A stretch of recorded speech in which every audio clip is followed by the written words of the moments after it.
చాలామందికి ఒక ఆశ ఉంటుంది, ఏమనంటే నేను జయకరమైన జీవితాన్ని జీవించాలి, నేను సక్సెస్ అవ్వాలి, దేవుని సహాయాన్ని పొందుకొని ముందుకు సాగాలి అని ఆశపడుతూ ఉంటారు. మీకు కొన్ని సూచనలు. 5 విషయాల్లో మనం కరెక్ట్గా ఉన్నట్లయితే మనం ఆశీర్వదించబడతాం, దీవించబడతాం. మీ యొక్క దినాన్ని దేవునితో ప్రార్థనతో మొదలుపెట్టండి. రెండవదిగా, దేవునితో మాట్లాడడానికి ముందు ఏ వ్యక్తితో మీరు మాట్లాడవద్దు. మూడవదిగా, దేవుని యొక్క సహాయం లేకుండా ఎటువంటి నిర్ణయాన్ని తీసుకొనవద్దు. నాలుగవదిగా, సాధ్యమైనంత వరకు ప్రతి ఒక్కరితో సమాధానాన్ని కలిగి జీవించండి. ఐదవదిగా, దేవునికి మొదటి స్థానాన్ని ఇవ్వండి. ఈ లోకంలో ఉన్న వాటికి తదుపరి అవకాశం ఇవ్వండి.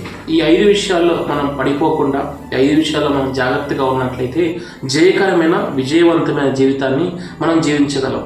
దానియేలు దేవునికి మొదటి స్థానాన్ని ఇచ్చాడు, దేవుడు అతన్ని ఆశీర్వదించాడు. యోసేపు దేవునికి మొదటి స్థానాన్ని ఇచ్చాడు, యోసేపును దేవుడు ఆశీర్వదించాడు. దేవుని యొక్క స్థానంలో ఏ వ్యక్తిని ఉంచినా, దేవుని యొక్క స్థానంలో ఏ వస్తువు నుంచి మనం ప్రేమించినా మనం ఆశీర్వదించబడడం అనేది అసాధ్యము.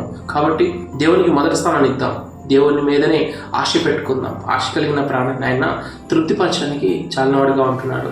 నీవు దేవునికి మొదటి స్థానాన్ని ఇచ్చినట్లయితే దేవుడు నిన్ను ఎప్పుడు పడిపోయేవానిగా చేయడు. అనేకులకు ఆశీర్వాదకరంగా నిన్ను మార్చబోయే దేవుడు ఆయనే. కాబట్టి ఆయనకి మొదటి స్థానాన్ని ఇచ్చి ఆయన వైపు చూడండి. ఆయన మిమ్మల్ని ఆశీర్వదించడానికి చాలినవాడుగా ఉంటున్నాడు. Praise the lord.